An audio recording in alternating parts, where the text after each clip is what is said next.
The British naval hero Horatio Nelson is said to have called it the most bold and daring act of the age.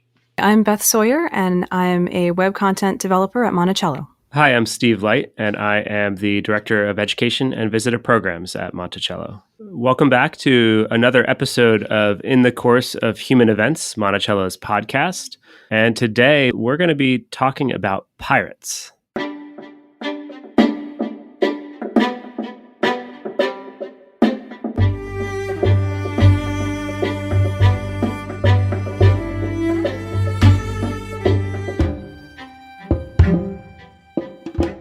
I'm David Thorson, a guide at Monticello.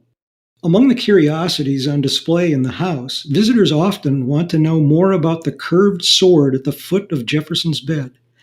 It's a Mameluke sword, a sword carried by soldiers in the Ottoman Empire, a memento to commemorate his success in a 20-year-long campaign to defeat the Tripolitan corsairs, the Barbary pirates of the Mediterranean.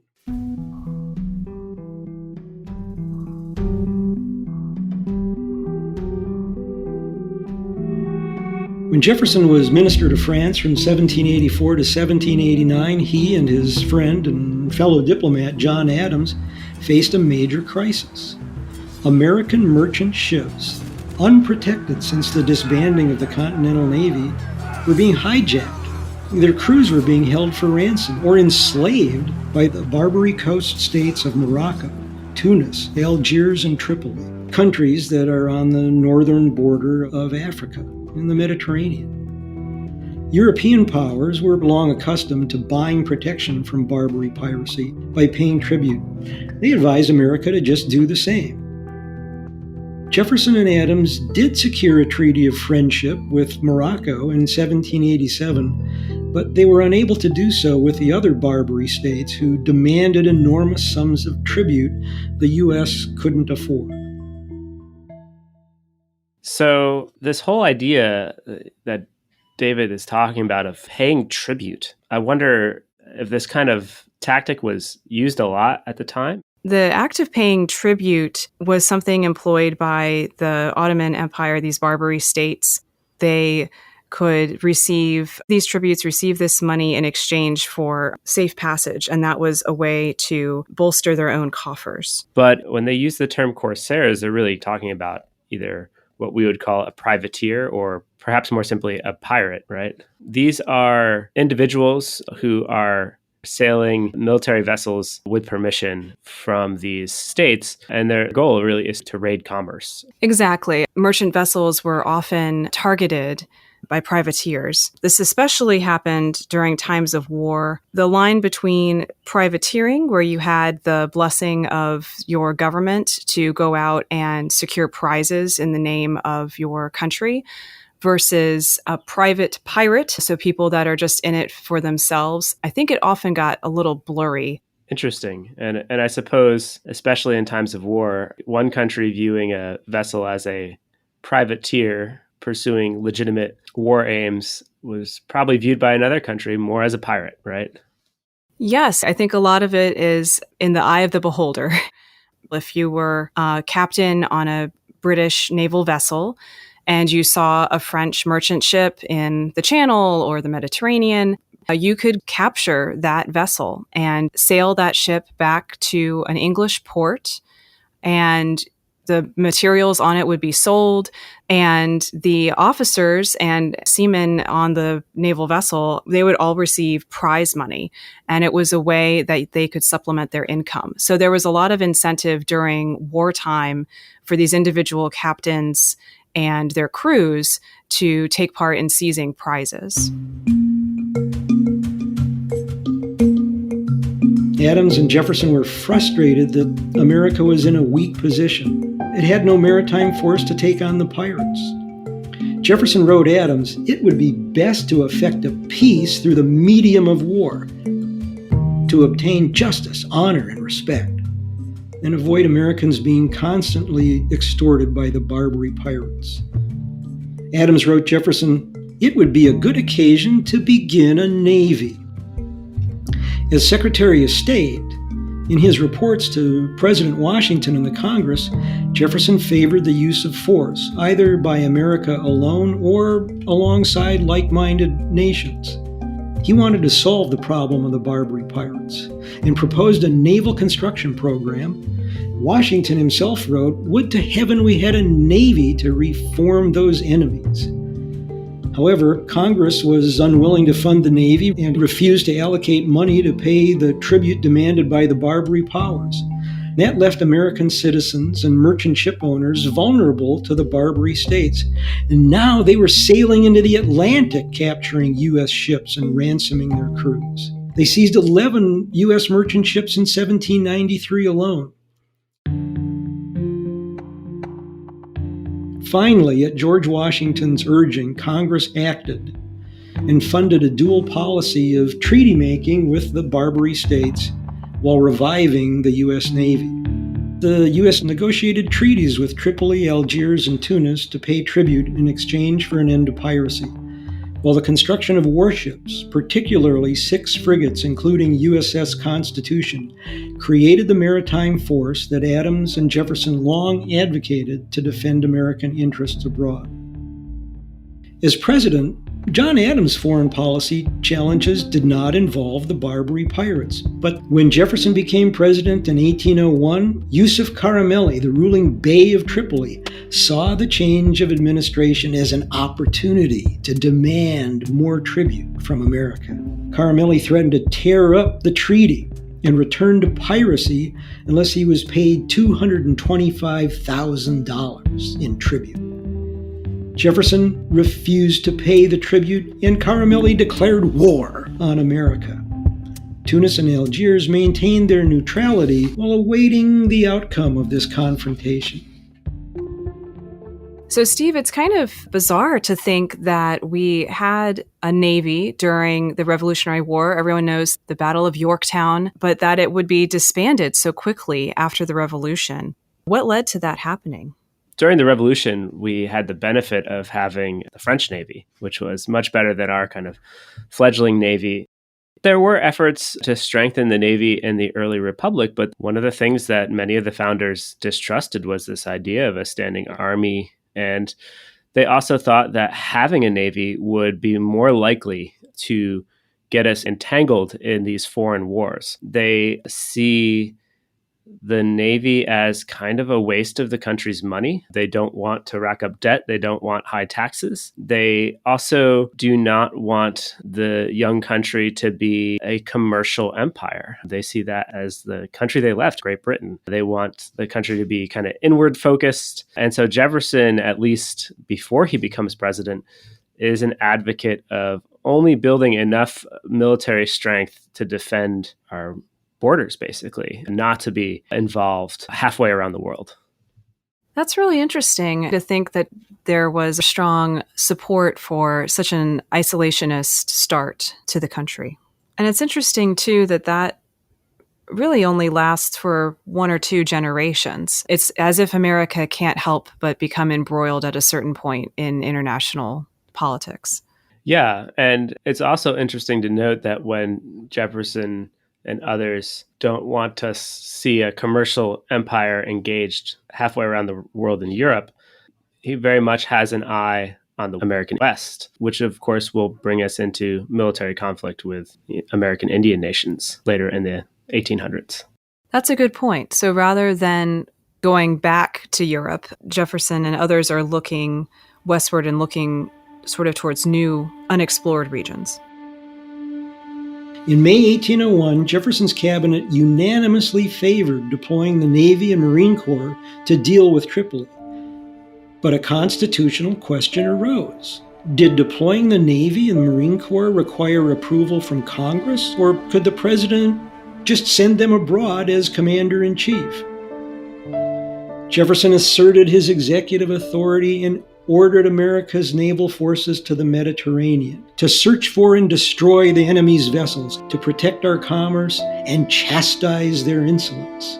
And in August 1801, the USS Enterprise defeated the Tripolitan ship Tripoli off the coast of Malta, marking the first in a series of American victories in the conflict.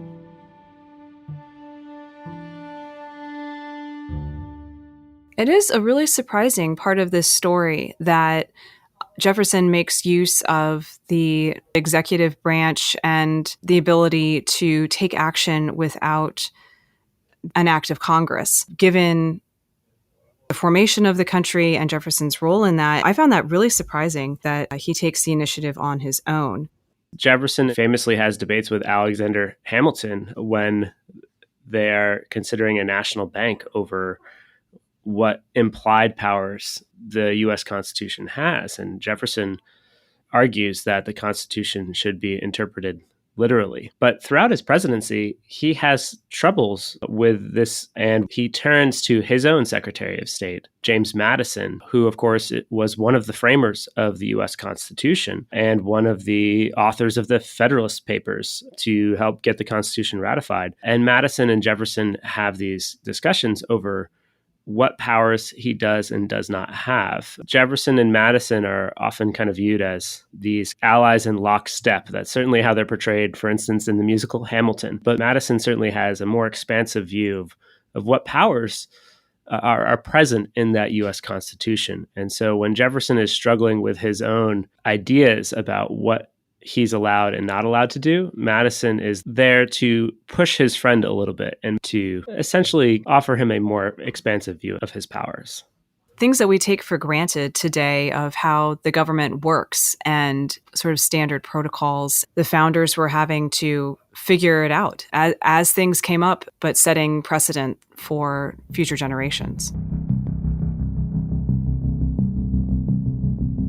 For the next 2 years, the U.S. Navy blockaded Tripoli's harbor, but lacked both sufficient ships and the effective leadership needed to conclude the conflict.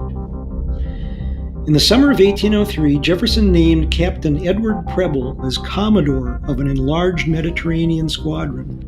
Preble's record at sea was matched by his talents as a diplomat, and the young captains under his command became known as Preble's Boys. They established reputations for boldness and for courage. Preble was immediately faced with what appeared to be a disaster for America. The 36-gun frigate USS Philadelphia had run aground on an uncharted reef in Tripoli harbor, and the Tripolitans captured the ship, imprisoned its captain and his crew, and then trained the Philadelphia's guns seaward, threatening Preble's blockade. Preble conceived a daring plan. He selected Lieutenant Stephen Decatur to lead what today we'd call a special operations mission, to either recapture or destroy USS Philadelphia. And on February 16, 1804, Decatur and 75 volunteers sailed into Tripoli harbor aboard USS Intrepid. Decatur had disguised Intrepid as a British merchant ship in distress, and he received permission to tie up alongside USS Philadelphia to repair his damaged vessel. Isn't that a great name, Intrepid? Yeah, several U.S. Navy ships, including an aircraft carrier, have borne that name, but this Intrepid was just a 60-foot-long, 4-gun ketch that Decatur himself had captured from the Tripolitans the previous December. As Intrepid came alongside Philadelphia, Decatur himself led the boarding party that quickly overpowered the Tripolitan crew. Decatur quickly discovered Philadelphia was too damaged to get underway, and he ordered the ship set ablaze. As Philadelphia burned and sank, Decatur escaped without the loss of a single member of his crew. The news of this daring raid spread quickly, and the British naval hero Horatio Nelson is said to have called the burning of USS Philadelphia the most bold and daring act of the age. Steve, hearing this story of attacking this vessel in disguise, this seems very different to the regular conventions of war for the time period. For sure, and in some ways seems slightly underhanded. But Beth, I'm struck by the kind of undertones of the ways in which Jefferson and others view this conflict and view the Barbary states. It seems like they are treated as different than the European powers of the time. And one can't help but wonder if the ways in which Jefferson's views on race and certainly many in the United States and in Europe's views on race color the way they view these states on the coast of North Africa and their tactics in war. Preble Squadron expanded their operations and began shelling the city of Tripoli to force Caramelli to come to terms with the U.S. Unbeknownst to Preble, the loss of Philadelphia so alarmed Jefferson that he dispatched Commodore Samuel Barron, commanding a flotilla of frigates, to take command in the Mediterranean. Preble returned to the United States in February of 1805, thinking he'd failed. But on arriving in New York City, he found that he and Decatur were being hailed as national heroes, and the newly re-elected Jefferson was at the height of his popularity. Preble was not only an honored guest in the White House, but he was awarded a Congressional Gold Medal in recognition of his exploits. Preble sent Jefferson a hogshead of fine Marsala wine, and Jefferson sent Preble a polygraph machine in return. So, Steve, I really feel for him at this point where he returns to America in low spirits, only to be surprised about his greeting. Could you tell us a little more? Talk about a kind of reversal of fortune. What happened here has everything to do with the amount of time it took for news to travel, as well as complications in the Navy and the Army with the idea of seniority. Reinforcements are sent after the loss of the Philadelphia. They're sent before news of the attack on Tripoli had arrived in America. And among the reinforcements are two officers who outrank Preble because of seniority. So when they arrive, they take over command, and Preble ends up going home. And in his mind, apparently, he thought he was being replaced, but that wasn't really what was intended. So Preble comes back to the United States thinking that he had let people down, and he arrives to find that he's a national hero. It sounds like Jefferson was sending the extra ships more as just support than what Preble took to be being supplanted. That's right. America's conflict with the Barbary powers ended in 1805 following a decisive victory at Derna, a fortified town opposite the city of Tripoli. In battle at Derna, the undisputed hero was Jefferson's fellow Virginian, a young Marine Corps officer, Lieutenant Presley O'Bannon. On April 27, 1805, following fierce fighting, O'Bannon planted the U.S. flag to commemorate the defeat of the Tripolitan Army. Legend has it that O'Bannon was presented a Mameluke sword in recognition of his gallantry. Following the American victory at Derna, Caramelli admitted defeat. A peace treaty was signed aboard USS Constitution June 3, 1805. It ended the payment of tribute. After 2 decades, Jefferson's commitment to effect a peace through the medium of war had lasting consequences. Jefferson's overseas deployment of the Navy and Marine Corps demonstrated the U.S. was willing to defend its interests on the global stage. His unilateral use of power without the prior approval of Congress set a precedent followed by his successors in the White House, right down to the present day. And for the American people, the victory over the Tripolitan corsairs generated a sense of self-confidence that they could unite, they could fight, and they could win to preserve their independence. For Jefferson, defeating the Barbary pirates silenced those who predicted he would be a weak and a timid president.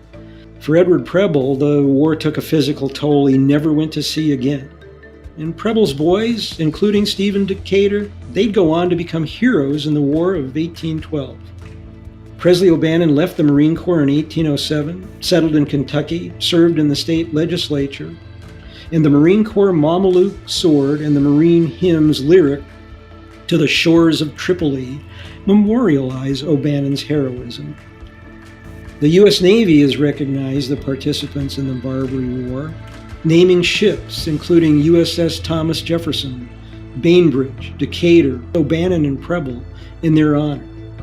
There's a story connected to every object on display at Monticello, and the story of Jefferson's Mameluke sword is one of my favorites. So, Steve, looking back at this whole series of events, this whole First Barbary War, what does it tell us about Jefferson as a wartime president, and what does that mean for us today? Well, I think it's a super fascinating story that David told. This is so early in the history of the United States that he's really setting a precedent for the use of executive power. And we can see today how our presidents use military force through executive power all the time. So I think it's an important story and one that adds another layer of nuance to how we understand Jefferson's political legacy. I think that is a good point, that it sets a precedent, sets a tone right up through the modern day. Beth, thank you so much for joining me today to talk about this interesting topic and to listen to David's story with me. It was my pleasure, Steve. And I'd also like to thank David. He himself is a retired U.S. Navy captain.